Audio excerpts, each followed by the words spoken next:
አስደንጋጭ ዜና ነው ያየነው። እንግዲህ የሰማነው ሄሉ አደጋ ደርሶባታል። በጣም በሚያሳዝን ሁኔታ ያለችበት ሁኔታ እንዴት እንደሚያሳዝን። ሰላም ሰላም ቤተሰብ እንዴት ናችሁልኝ? ሰላማችሁ ይብዛ። ቤተሰብ እንግዲህ ባልተጠበቀው መልኩ ከሄሉ ላይ ደርሶ የማያውቅ ነገር አደጋ ደርሶባታል። ተደብድባለች። አላስተረፋትም። ቪዲዮአቸው ሲለቀቅ አይቸው ከዛ ዩቲዩብ ላይ ገብቼ ዘው ብዬ ሰፍ ብዬ እነሱን ለማየት ስሯሯጥ እነሱ አጥፍተውታል። ለምን ግን ይሄ ቪዲዮ ማጥፋት ለምን አስፈለገ እንዴ? ማየት አለባቸው። እንደዚህ ያደረጓት ሰዎች ራሱ ማየት አለባቸው። ህዝብ ሄሉ እንደተጎዳች እንደተደበደበች እንዳወቀ ሊያውቅ ይገባል። እነዚህ ሄሉን እንደዚህ ያደረጓት ሰዎች ማለት ነው። ቪዲዮ ራሱ ፕራይቬት መሆን አልነበረበትም። እና የእነሱን ቪዲዮ ለማየት ፈልጌ ስገባ የለም ቪዲዮቸው። እንዴ ምንድን ነው? አይኔ ነው የሄሉን ፕሮፋይል ያየሁት መስሎኝ ቪዲዮ ስለቀቅ ያየው መስሎኝ ብዬ ግራ ተጋብቼ ዝም ብዬ እነ ሄሉ ጠፉ ምን ሆኖ ምናምን ብዬ ማለት ነው ቪዲዮ ልሰራ ነበር በራሴ ስለጠፉ 2 ቀን ምናምን ሆኗቸዋል ከጠፉና እንደዛ ብዬ ልሰራ እያሰብኩኝ ድንገት ዘው ስል የሄሉ ግንባሯን ተመትታ ተጠራርዛ ምናምን ፎቶ አየሁኝ። በመጀመሪያ ድንግጥ አልኩ ያንን ፎቶ ሳየው።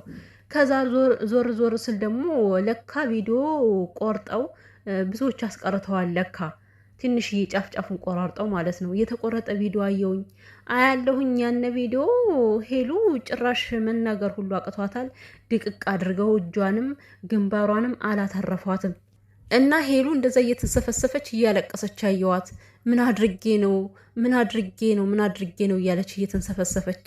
አንቺ ምን አድርገሽ ሄሉዬ? እነዚህ የተረገሙ ማን ነው ግን ጨክኖ ከሄሉ ላይ እጁን ሊያነሳ የሚችለው? በኢየሱስ ስም ምን አድርጋ? ከሰው አትደርስ። እንደው ከሰው የምትደርስ ሰው ናት፣ ኃይለኛ ናት። ይበላት እንኳን እንዳትባል ከሰው አትደርስም እኮ እች ልጅ። የራሷን ህይወት ነው የምትኖረው፣ በራሷ ዓለም ነው የምትንቀሳቀሰው። እንዴት ግን ጨክናችሁ ከሄሉ ላይ እንደዚህ ያደረጋችሁ? ምን አድርጋችሁ? ከምናችሁ ደርሳ? ምን ፈልጋችሁ ነው? አረ በስመ አብ ወልድ መንፈስ ቅዱስ። የማይታመን ነገር ነው ያየሁት። እኔ ደንግጫለሁኝ።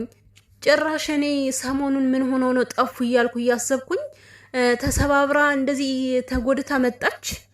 ይሄ ነገር ዝም የሚባል ነገር አይደለም። ሄሉ በጣም ፈርታለች። አሁን ላይ ምን አድርጌ ነው እያለች ስፍስፍ እያለች እያለቀሰች ነው። ናቲ ይሄን ነገር ችላ እንዳትለው በፈጠረ። ምክንያቱም ከሄሉ የደረሱ ነገ ካንተ መምጣታቸው የማይቀር ነገር ነው። እኔ ምን እንደምናገር ግራ ገባኝ። ቤተሰብ ደንግጫለሁ። እግዚአብሔርን ነው የምላችሁ። እንደዚህ ሳያት አልቻልኩም፣ በቃ አልቻልኩም። አንድ ነገር ሁናስ ቢሆን እቺ ልጅ እንዴ ህይወት እኮ መጥፋት አለ። በኢየሱስ ስም ፈጣሪ ነው ያተረፋት። ማን ነው የተረገመ ግን እንደዚህ ሊያደርጋት የቻለው? ከምናቸው ደርሳ እንዴ? ከደንበራቸው አልደረሰች።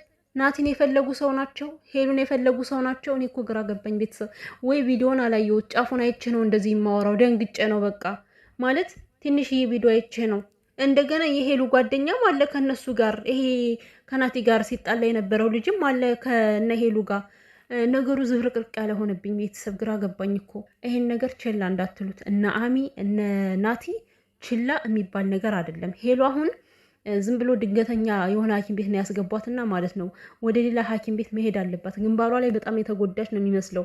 ምክንያቱም ናቲ መጣ ሆይ ብላ ድምጿ ተሰማ እንጂ ድምጿ አይሰማም። ለማውራት ራሱ አቅቷታል። ድክም ብላለች። ወይኔ ሄሉዬ የኔ ውድ።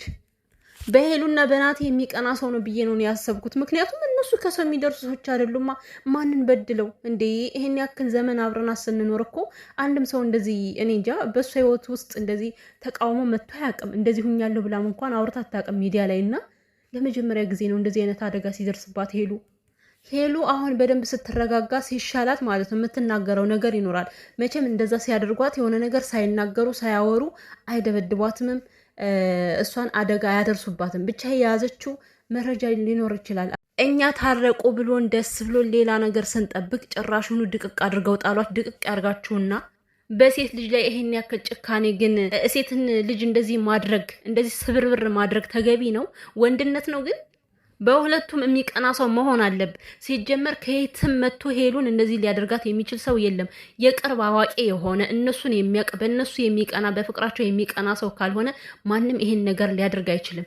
ስለዚህ ናቲ ከህግም መቅረብ ካለባቸው እንደምንም አድርገህ ማን እንደመታት ብቻ የሆነ ፍጭ ይኖራል። እንደዚህ ያደረጓትን ሰዎች ከህግ መወርወር ነው። የምሬን ነው የምላችሁ። እንደዚህ ከሆነ ነገስ ምን ዋስትና አላት ይች ልጅ?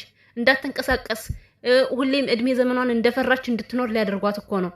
ቤተሰብ በቃ ሻው ማርያምን። እኔ ለራሴ ግራ ግብት ብሎኛል። ደንግጫለሁ ሁላ።